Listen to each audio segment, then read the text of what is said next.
দীর্ঘ প্রতীক্ষিত পারমাণবিক বিদ্যুৎ উৎপাদনে আরেক ধাপ এগোলো দেশ। রূপপুর কেন্দ্রে ইউরেনিয়াম লোডিং শুরু। নতুন স্বপ্ন, নতুন উদ্ভাবনে উদ্বুদ্ধ হয়ে এবং প্রমাণ করবে যে বাংলাদেশ বড় লক্ষ্য নির্ধারণ করতে তা অর্জন করতে সক্ষম।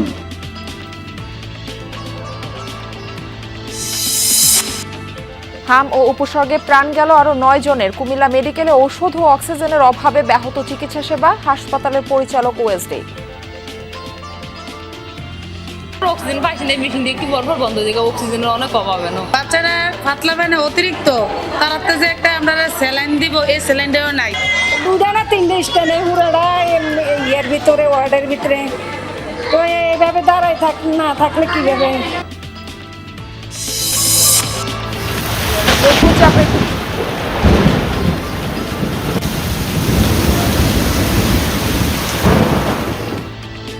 লঘুচাপের প্রভাবে টানা বৃষ্টি, কোথাও কোথাও জলাবদ্ধতায় ভোগান্তি। বিভিন্ন জেলায় ঝোড়ো হাওয়ার পূর্বাভাস।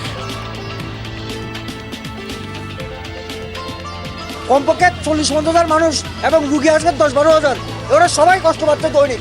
প্রত্যেকটা দিন যদি মানুষের ভোগান্তি হয় তাহলে এটা অত্যন্ত দুঃখের বিষয়। আসলে সারা দেশেই বিশেষ করে 8টা ডিভিশনে আমাদের পরবর্তী 48 ঘন্টার জন্য কালবৈশাখী ঝড় হতে পারে। কালবৈশাখী ঝড়ের কারণে কোথাও কোথাও ভারী বর্ষণ থেকে অতি ভারী বর্ষণও হতে পারে। খুলনায় ইউরিয়াম পরিষদের প্যানেলে চেয়ারম্যানের বিরুদ্ধে অনিয়মের নানা অভিযোগ। নিয়ম বহির্ভূতভাবে বেতন নিচ্ছেন স্কুল থেকেও। সাতক্ষীরায় বোরো ধান ঘরে তুলতে ব্যস্ত চাষিরা। ভালো ফলন হলেও শ্রমিক সংকট ও ন্যায্য দাম পাওয়া নিয়ে দুশ্চিন্তা। আবহাওয়া খুব ভালো ছিল, যার জন্য আপনার ধানের ফলন আশা করি খুবই ভালো হবে। লোকজনের খুব টান বেশি, জনের দাম বেশি, ধান চালের দাম কম। সরকার যদি এই বিষয়ে একটু মনোযোগ না দেয় তাহলে তো আমরা কৃষক শেষ হয়ে যাবে এই বছর।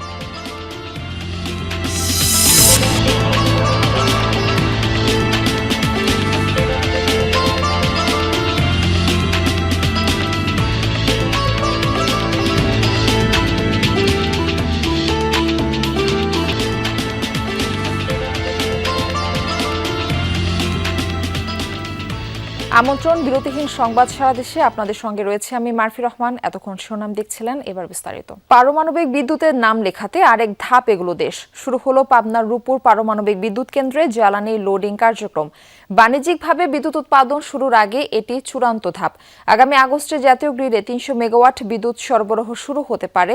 রূপপুরের প্রথম ইউনিটে একসঙ্গে 163টি বান্ডিল ব্যবহারের কথা। 2023 সালে অতিরিক্ত একটি সহ মোট 164টি বান্ডিল দেশে আনা হয়। একবার জ্বালানি বসালে প্রায় 18 মাস বিদ্যুৎ উৎপাদন করা যায়। পারমাণবিক বিদ্যুৎ কেন্দ্র থেকে 24 ঘন্টা নিরবচ্ছিন্ন বিদ্যুৎ পাওয়া যাবে। প্রতি 1.5 বছর পর নতুন জ্বালানি দিতে হবে। বর্জ্য ব্যবস্থাপনা ও নতুন জ্বালানির জন্য একটি ইউনিট সর্বোচ্চ 2 মাস বন্ধ থাকতে পারে।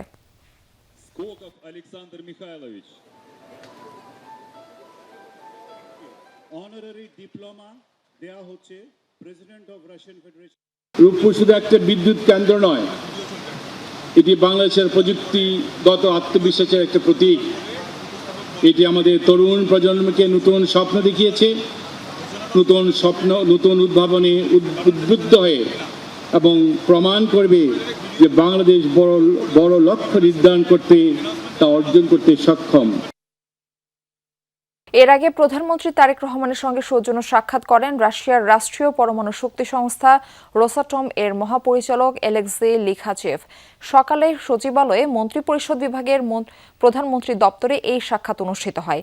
এ সময় উপস্থিত ছিলেন পররাষ্ট্রমন্ত্রী ডক্টর খলিলুর রহমান, বিজ্ঞান ও প্রযুক্তি মন্ত্রণালয় এবং ডাক, টেলিযোগাযোগ ও তথ্য প্রযুক্তি বিষয়ক মন্ত্রী ফকির মাহবুব আনাম স্বপন, ডাক, টেলিযোগাযোগ ও তথ্য প্রযুক্তি মন্ত্রণালয় এবং বিজ্ঞান ও প্রযুক্তি মন্ত্রণালয়ের উপদেষ্টা রেহান আসিফ আসাদ এবং ঢাকায় নিযুক্ত রাশিয়ার রাষ্ট্রদূত আলেকজান্ডার গ্রিগোরিয়েভিচ খোজিন উপস্থিত ছিলেন।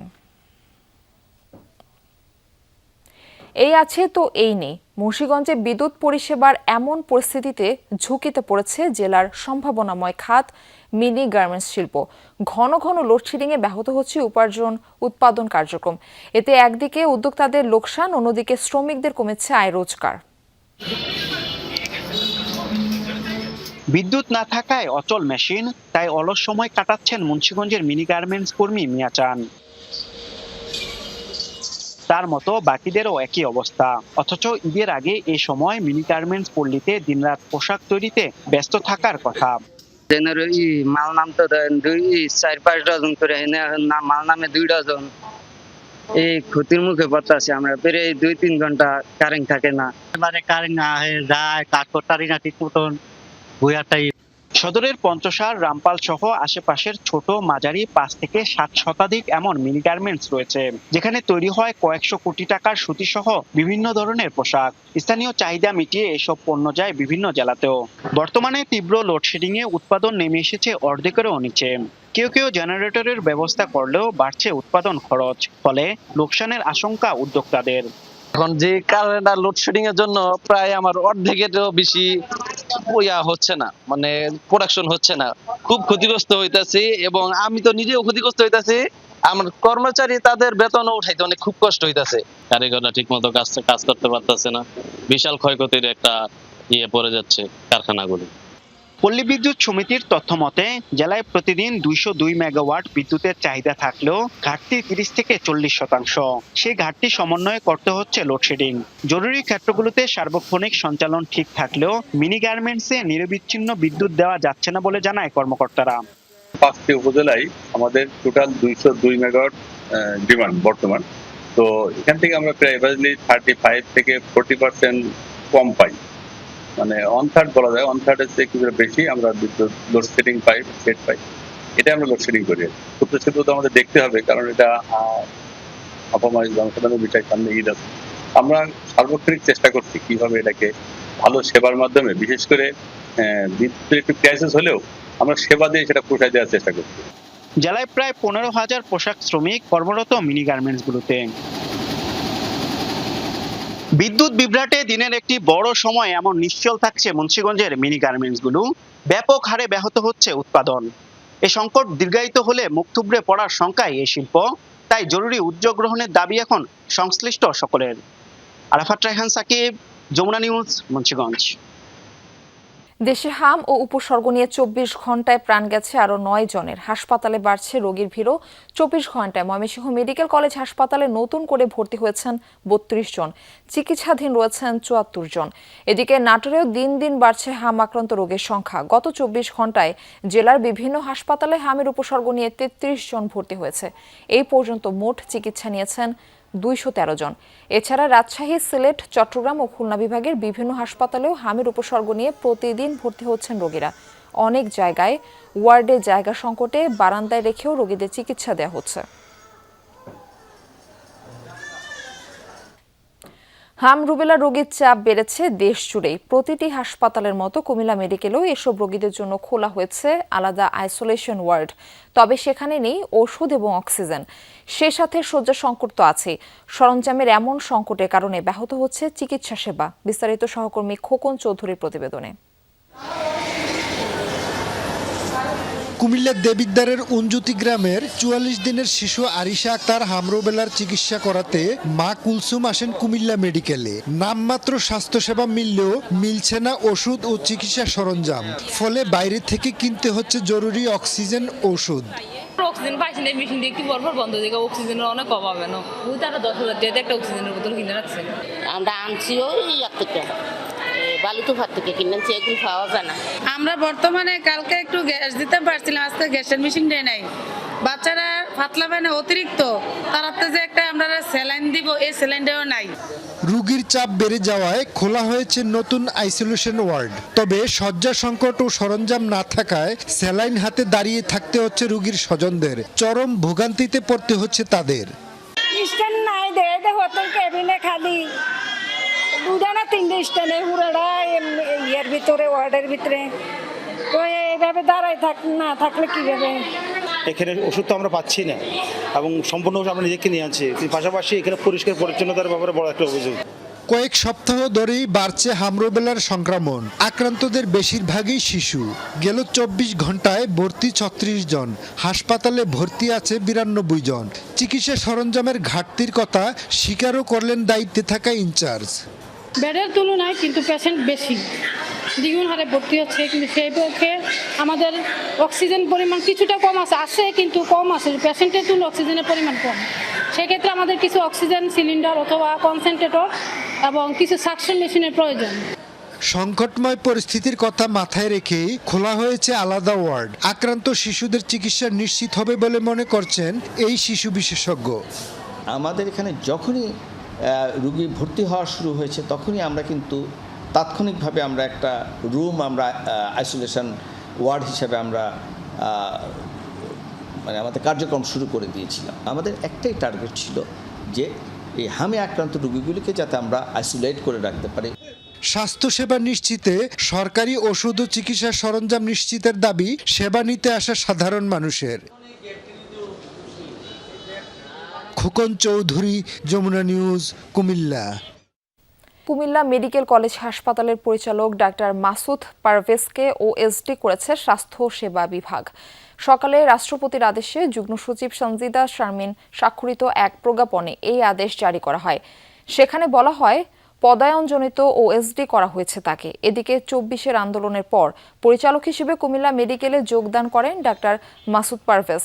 এরপর থেকেই তার বিরুদ্ধে নানা অনিয়মের অভিযোগ ওঠে। এ নিয়ে একাধিক সংবাদ প্রচার করে যমুনা টেলিভিশন। তদন্তে নেমে অনিয়মের প্রমাণও পায় দুর্নীতি দমন কমিশন।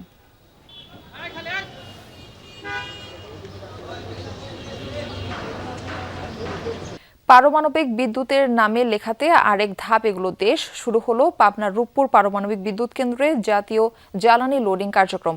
বাণিজ্যিকভাবে বিদ্যুৎ উৎপাদন শুরুর আগে এটি চূড়ান্ত ধাপ। সংবাদের শুরুতে আমরা এরকমটা জানাচ্ছিলাম। এ বিষয়ে আরো জানাতে আমাদের সঙ্গে যুক্ত হচ্ছেন সহকর্মী কলিট তালুকদার। কলিট, জ্বালানি লোডিং তো শুরু হলো, বিদ্যুৎ উৎপাদনের ধাপগুলো সম্পর্কে একটু বিস্তারিত করে জানতে চাই। মারফি, এই যে বিদ্যুৎ, যে পারমাণবিক বিদ্যুৎ কেন্দ্রের যে জ্বালানি লোডিং, সেটির সাক্ষী হলো এই পুরো দেশ। ৪টা বাজার কিছু সময় আগে ৩:৪৫ দিকে সেই পারমাণবিক বিদ্যুৎ কেন্দ্রের জ্বালানি লোডিং সেটি উদ্বোধন করা হয় এবং উদ্বোধনের পর থেকে আসলে সকাল থেকেই এই এলাকাবাসী একটা উৎসাহ উদ্দীপনার মধ্যে ছিলেন যে কখন সেই জ্বালানি লোডিংয়ের মধ্য দিয়ে সেই সময়টি আসবে। পরবর্তী যে ধাপগুলো, এটি যদি বলি, আসলে সংশ্লিষ্ট কর্মকর্তারা যেটি বলেছে, এই জ্বালানি লোডিং করতে ৩০ থেকে ৪০ দিন সময় লাগবে। সেই সময়ের মধ্যে বিভিন্ন ধরনের পরীক্ষা নিরীক্ষা পরে জুলাই অথবা আগস্ট মাসের শুরুর দিকে সেই ৩০০ মেগাওয়াট ধাপে পর্যায়ক্রমে ৩০০ মেগাওয়াট বিদ্যুৎ জাতীয় গ্রিডে যোগ হবে বলে সংশ্লিষ্ট কর্তৃপক্ষরা জানিয়েছে। এর মাঝে বিভিন্ন আসলে জ্বালানি যে লোডিং হলো, সেই লোডিংয়ের পরে বিভিন্ন কয়েক ধাপের আসলে পরীক্ষা নিরীক্ষা চলবে। নিরাপত্তাজনিত অনেক বিষয় রয়েছে, সেই বিষয়গুলোকে বিবেচনা করে সেই বিদ্যুৎ উৎপাদনে যাবে এবং বিদ্যুৎ উৎপাদনের যেটি মূল বিদ্যুৎ উৎপাদনের সেই দিনটির অপেক্ষায় রয়েছে আসলে সে কবে সেই বিদ্যুৎ উৎপাদন হবে এবং জাতীয় গ্রিডে সেই বিদ্যুৎ সংযুক্ত হবে। মারফি। কলিট তালুকদার, ধন্যবাদ যুক্ত হবার জন্য। লঘুচাপের প্রভাবে আজও দেশের বিভিন্ন স্থানে মাঝারি থেকে ভারী বৃষ্টি হচ্ছে। অনেক জায়গায় তৈরি হয়েছে জলাবদ্ধতা। চরম দুর্ভোগে পড়েছেন সাধারণ মানুষ। চট্টগ্রাম, কক্সবাজার, মোংলা ও পায়রা সমুদ্র বন্দরকে ৩ নম্বর স্থানীয় সতর্ক সংকেত দেখাতে বলা হয়েছে। এদিকে বজ্রপাতে কক্সবাজার ও মুন্সিগঞ্জে মারা গেছেন ২ জন। আবহাওয়া অফিস জানিয়েছে সারা দেশে আগামী ২ দিন বৃষ্টিপাত চলমান থাকবে।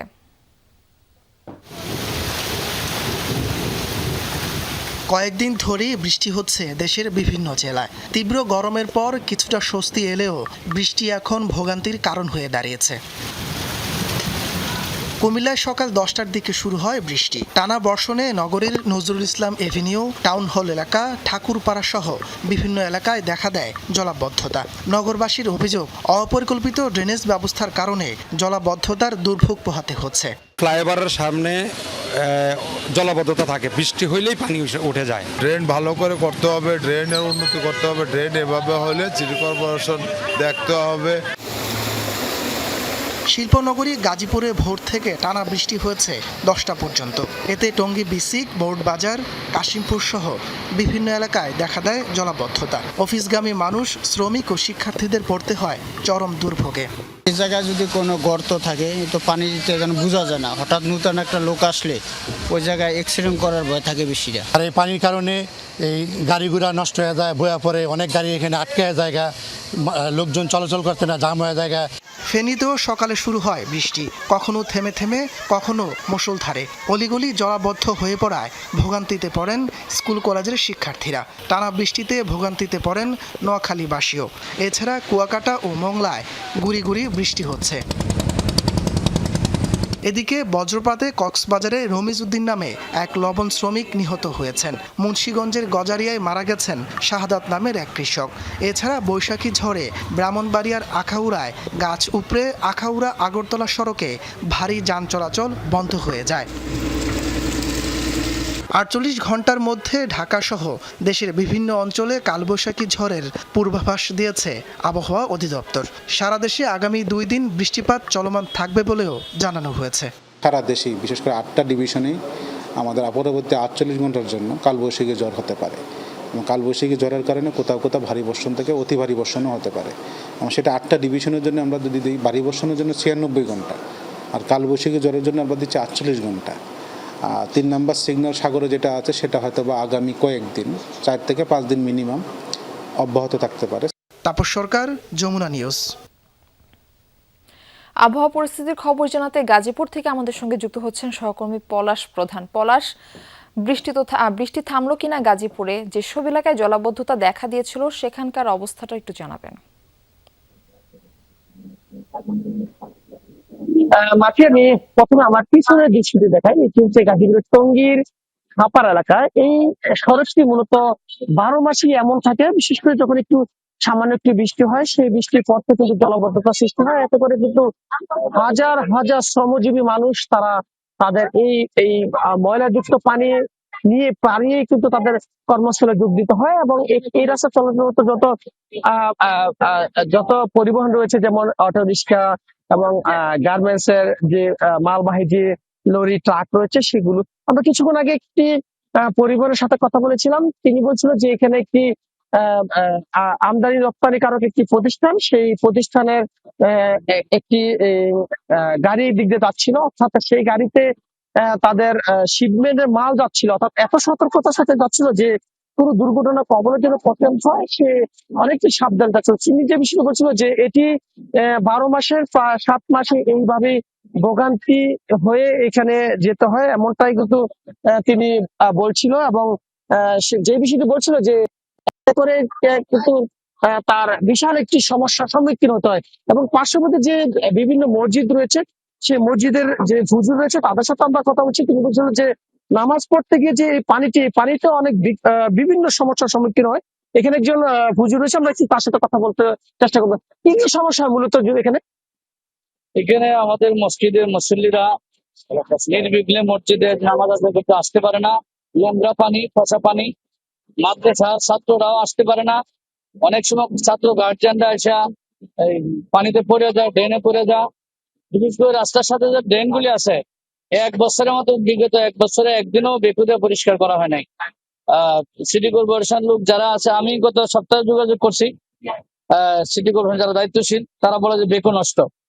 এই এলাকা থেকে হাজার হাজার টাকা, লক্ষ লক্ষ টাকা খরচ দেওয়া হয়, কিন্তু এই এলাকা দুর্ভোগের জন্য সরকার কোনো ব্যবস্থা নেয় না। ধন্যবাদ।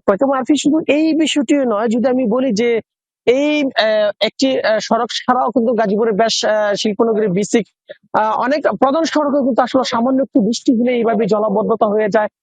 আমরা সরজমিনে এসে দেখেছি যে সিটি কর্পোরেশনের যে কর্মকর্তা রয়েছে তারা এই ড্রেনেজ গুলো যে ময়লাগুলো রয়েছে সেই ময়লাগুলি উত্তোলন করার জন্য আমরা দেখছি বৃষ্টির মধ্যে ঠিক এই রাস্তার পাশেই ময়লা রেখে তারা খনন কাজ সৃষ্টি হয়। অর্থাৎ বৃষ্টির পর এই ময়লায় ঠিক ড্রেনে গিয়ে পড়ে আবারও জলাবদ্ধতা সৃষ্টি হয়। অর্থাৎ বৃষ্টি হলে পানি যে আসলে তারা যে বিভিন্ন ভাবে যে পানিগুলো যে আসলে যাবে সেটি নিয়ে কিন্তু আসলে কোনো তেমন কোনো তৎপরতা দেখি না। অর্থাৎ এই যে পয় নিষ্কাশন বা ড্রেনেজ ব্যবস্থা যে সঠিকভাবে যে পানিগুলো আসলে এখান থেকে আসলে যাবে সেই বিষয়ে কিন্তু আসলে কোনো তৎপরতাই কিন্তু চোখে পড়ে নেই, যেটি আসলে স্থানীয়রা কিন্তু বলছিল। তারা বলছিল যে এখানে যদি আসলে প্রতিনিয়ত সিটি কর্পোরেশন যদি এটি নিয়ে যদি কাজ করতে হয় তা অনেকটাই এই ভোগান্তিতে তারা নিরাশ বা এখানে এই রাস্তাটি ব্যবহার করতো। পলাশ প্রধান, ধন্যবাদ যুক্ত হওয়ার জন্য। বিয়ে না দেওয়ার ক্ষোভ থেকেই ফরিদপুরে ফুফু দাদি সহ 3 জনকে কুপিয়ে হত্যা করে মানসিক ভারসাম্যহীন আকাশ মোল্লা, এমনটাই দাবি করেছে পুলিশ। দুপুরে সংবাদ সম্মেলনে পুলিশ সুপার জানান, দীর্ঘদিন ধরেই মানসিক ভারসাম্যহীন ছিলেন আসামি আকাশ। একই সাথে পরিবার থেকে বিয়ে না দেয়ায় তার মধ্যে তীব্র ক্ষোভের সৃষ্টি হয়। এরই জেরে সোমবার রাতে গদাধরডাঙ্গি এলাকায় বাড়ির উঠানে কোদাল দিয়ে নিজ ফুফু ও দাদিকে আঘাত করে আকাশ। এ সময় বাধা দিতে গেলে প্রতিবেশী কাবুল চৌধুরীকেও আঘাত করে। ঘটনাস্থলে প্রাণ হারান 3 জন। এই ঘটনায় নিহত কাবুলের স্ত্রী থানায় হত্যা মামলা করলে ভোরে আকাশকে গ্রেফতার করে যৌথ বাহিনী।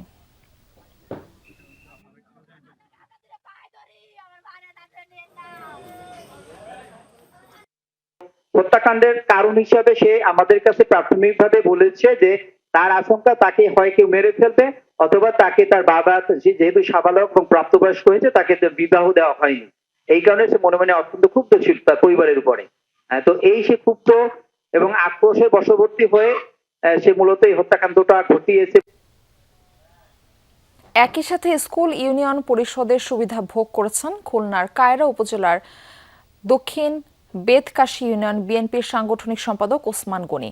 নিয়ম বহির্ভূতভাবে একই সাথে স্কুল থেকে বেতন ও নিজেকে প্যানেল চেয়ারম্যান ঘোষণা দিয়ে ইউনিয়ন পরিষদ থেকে ভাতাও নিয়েছেন তিনি। বিষয়টি নিয়ে কথা বলতে রাজি হয়নি জেলা প্রশাসন। খুলনার কয়রা উপজেলার একেবারে সর্বশেষ জনপদ দক্ষিণ বেতকাশী। 3 পাশে সুন্দরবন ঘেরা অবহেলিত এই ইউনিয়নের জনসংখ্যা 35,000-এর কাছাকাছি।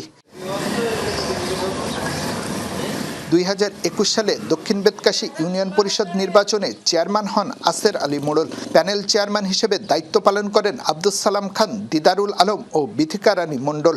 গণ অভ্যুত্থানের পর ইউনিয়নটিতে 2 জন প্রশাসক নিয়োগ করা হয়। তবে অভিযোগ, গত বছরের ফেব্রুয়ারিতে জোরপূর্বক সভা ডেকে আগের প্যানেল ভেঙে দিয়ে নিজেকে 1 নম্বর প্যানেল চেয়ারম্যান হিসেবে ঘোষণা করেন ইউনিয়ন বিএনপির সাংগঠনিক সম্পাদক ওসমান গনি।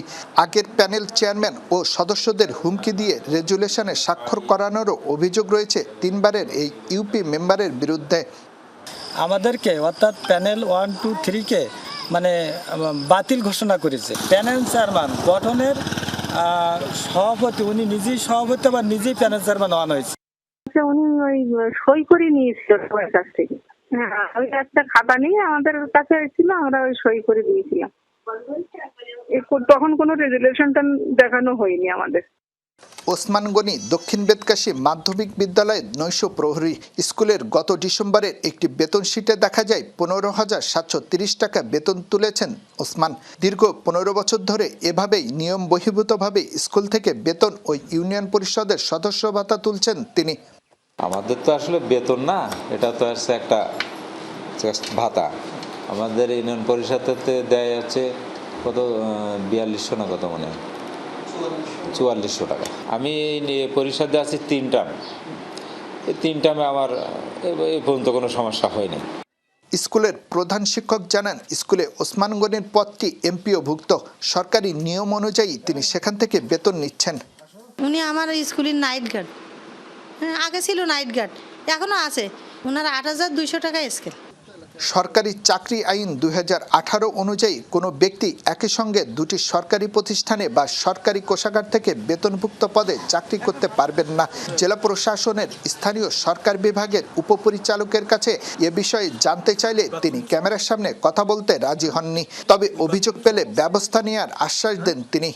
আমার অফিস প্রধানের অনুমতি ছাড়া আমি অন ইয়ারে বা ভিডিওতে কোনো সাক্ষাৎকার দিতে পারি না। সরকারের গেজেট নোটিফিকেশনে বলা আছে, যদি একই ব্যক্তি যদি 2 জায়গায় যদি টাকা নেন, 2 জায়গাতে বেনিফিটেড হন, তাহলে এক জায়গা থেকে তিনি এটা বাদ যাবে এবং ওই টাকা তাকে ফেরত দিতে হবে এবং প্রয়োজনীয় শাস্তির ব্যবস্থা থাকবে। সরকারের টাকা তছরুপ করার অপরাধে এর সাথে জড়িত সবাইকে আইনের আওতায় আনার দাবি সচেতন মহলের। শেখ আল এহসান, যমুনা নিউজ, খুলনা। সাভারে সাংবাদিকদের উপর হামলা এবং অপহরণ চেষ্টার প্রতিবাদে বিক্ষোভ ও মানববন্ধন হয়েছে।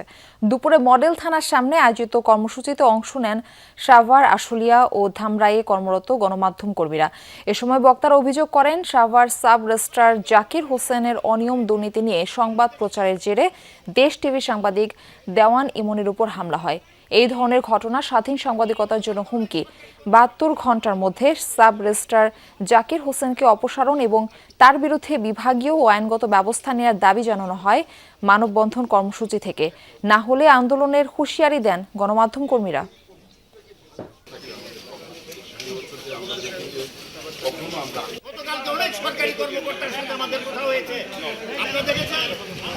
সারা দেশে নানা আয়োজনে পালিত হয়েছে জাতীয় আইনগত সহায়তা দিবস।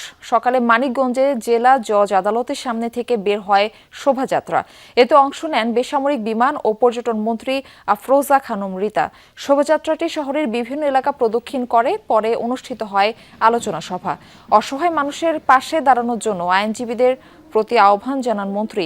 দিবসটি উপলক্ষে কুষ্টিয়াতেও বের করা হয় শোভাযাত্রা। বিভিন্ন সড়ক ঘুরে লিগ্যাল এইড চত্বরে গিয়ে শেষ হয় র্যালিটি। পরে আলোচনা সভা, স্বেচ্ছায় রক্তদান ও নাটক প্রদর্শন করা হয়। লিগ্যাল এইড চত্বরে বসে মেলা। এছাড়া রংপুর, নারায়ণগঞ্জ, মাদারীপুর সহ দেশজুড়ে আয়োজন করা হয় নানা কর্মসূচি।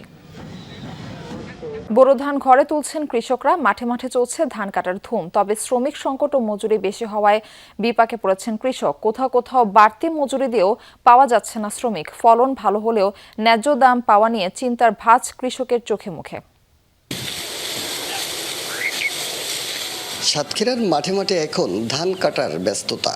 কৃষকের মুখে হাসি থাকলেও কপালে দুশ্চিন্তার ভাঁজ। পৌর এলাকার কৃষক আজমল হোসেন এবার ২০ বিঘা জমিতে করেছেন বোরো আবাদ। ফলন ভালো হলেও বাজার দর নিয়ে সন্তুষ্ট নন তিনি। আবহাওয়া খুব ভালো ছিল, যার জন্য আপনার ধানের ফলন আশা করি খুবই ভালো হবে। দামটা তুলনামূলকভাবে অন্য বছর থেকে দাম অনেক কম। জেলার বিভিন্ন মাঠে একই চিত্র, ধান কাটাই ব্যস্ত কৃষকরা, কিন্তু অভিযোগ ন্যায্য দাম মিলছে না। এর সঙ্গে যোগ হয়েছে শ্রমিক সংকট, বেশি মজুরি দিয়েও মিলছে না শ্রমিক। বছর এই সময় ধান বেচেছে আপনার মন প্রায় ১৫০০ টাকা, ১৬০০ টাকা, কিন্তু এই বছর সেই ধান নিতেছে ১,০০০ টাকা, ১,০৫০ টাকা বা তার সাথে ৫০ টাকা বেশি ১১০০ টাকা এরকম চলতেছে। সরকার যদি এই বিষয়ে একটু মনোযোগ না দেয় তাহলে তো আমরা কৃষক শেষ হয়ে যাবো এই বছরই। এবছর তো এমনি তো দেওয়া যাচ্ছে লোকজনের খুব টান বেশি, জনের দাম বেশি, ধান চালের দাম কম। শ্রমিক তো পাওয়াই যায় না। অন্যান্য বছর তো আসে বাড়ি থেকে কাটতে, এবছর তো কেউ আসে না। জেলায় ৮২,৭৩৫ হেক্টর জমিতে বোরো আবাদ হয়েছে। কৃষি বিভাগ বলছে আবাদ লক্ষ্যমাত্রা ছাড়িয়েছে। এতে চাল উৎপাদন হবে ৩,৪১,৪৪২ মেট্রিক টন। এবছর ৩৬ টাকা কেজিতে ধান ও ৪৯ টাকায় চাল কিনবে সরকার। তবে খাদ্য গুদামে ধান বিক্রি করতে গিয়ে হয়রানির অভিযোগ তুলেছেন কৃষকরা। ধান দিতে গেলে আপনার সিন্ডিকেট আছে কিছু, অনেকবার হাঁটাচলা করা লাগে, টাকা দেওয়া লাগে, তারপরে যদি কেউ দিতে পারে। তাও এরকম আপনার শুকনা লাগবে, অনেক কিছু আপনার লাগে যদি টাকা না দেওয়া হয়, ঘুষ না দেওয়া হয়। ক্ষেতের কাছে আমি কাছে নেছে না, ও আপনার যা ডাক থাকে অনেক বস্তা দেয় তাই কাছে নেই, আমি কি ক্ষুদ্র নেবে না, আর আমি কি গেলে বলবো না। কৃষি বিভাগ বলছে অনুকূল আবহাওয়ায় ফলন ভালো হয়েছে। দ্রুত ধান কেটে ঘরে তোলার পরামর্শ তাদের। আমরা কৃষকদেরকে দ্রুত ধান কাটার জন্য পরামর্শ দিয়ে যাচ্ছি। আবহাওয়া যদি এরকম ভালো থাকে আমাদের ধানের ফলনও ভালো। এবার রোগ বালাই এবং কম ছিল। বোরো মৌসুমে সবচেয়ে বেশি ধান চাষ হয়। তো আমরা আশা করছি যে সাতক্ষীরা কৃষকরা এই ধান চাষ করে লাভবান হবেন এবং পরবর্তীতে তারা চাষে আরও উদ্বুদ্ধ হবেন। আগামী ৩ মে থেকে শুরু হবে সরকারি ধান সংগ্রহ কার্যক্রম। আকরামুল ইসলাম, যমুনা নিউজ, সাতক্ষীরা। দর্শক, এ ছিল সংবাদ সারা দেশ।